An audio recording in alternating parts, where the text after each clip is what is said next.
Alamin natin ang detalye na yan at kung natanggal na ba ito mula kay Edwin Duque. Edwin? Kuya Raymond, inumpirma kayo ni Ginoong Ruben Ignacio Espoperso ng North Luzon Expressway na walang nasaktan doon sa mga tauhan ng NLEX trailer boat na sa ginito ng isang trailer truck na may plakang November Eco Papa 6009. Ayun, nabuwal. Puro ito ng feeds nang ito ay dumaan sa Paso Tiblas exit dito sa Valenzuela City.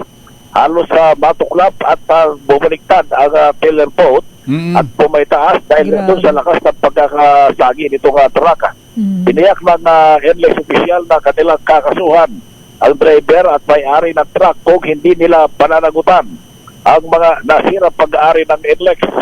Naka-hold pa rin hanggang sa mga oras nito ang truck na tanging sakay at driver lamang at nagpahinanti ang nandito habang hindi pa rin sinasabi kung saan sila galing at kung sino yung may-ari ng kumpanya.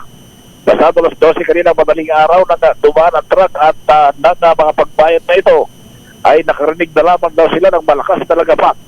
Kaya nang tingnan ng mga security at mga tauhan doon ay nahatak na pala ang trailer boat hanggang sa pumaytaas, kaya agad na pinigilan yung driver ng truck. Ayon kay Ginoong Ignacio, nakamig masyadong dikit doon sa bandang kanan ng papalabas na itong trailer truck.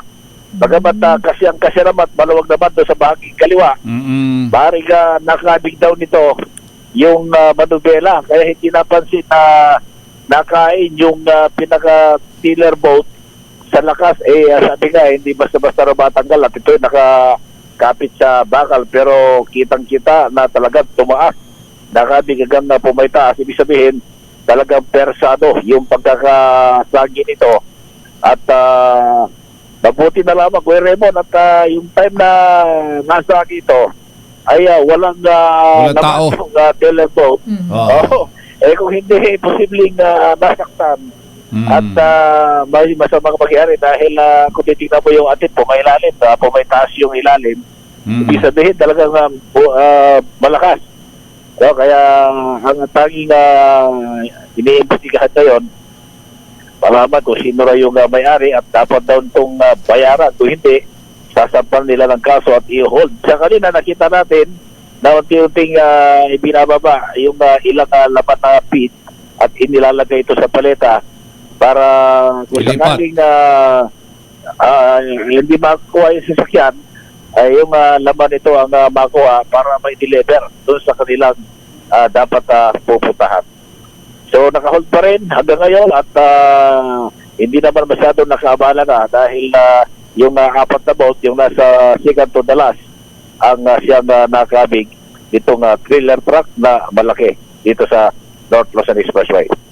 RS-23 Edwin Duque nagulat sa Disarits, una sa Pilipinas, una sa Pilipino. Daming bayan. Maraming salamat, Edwin Duque.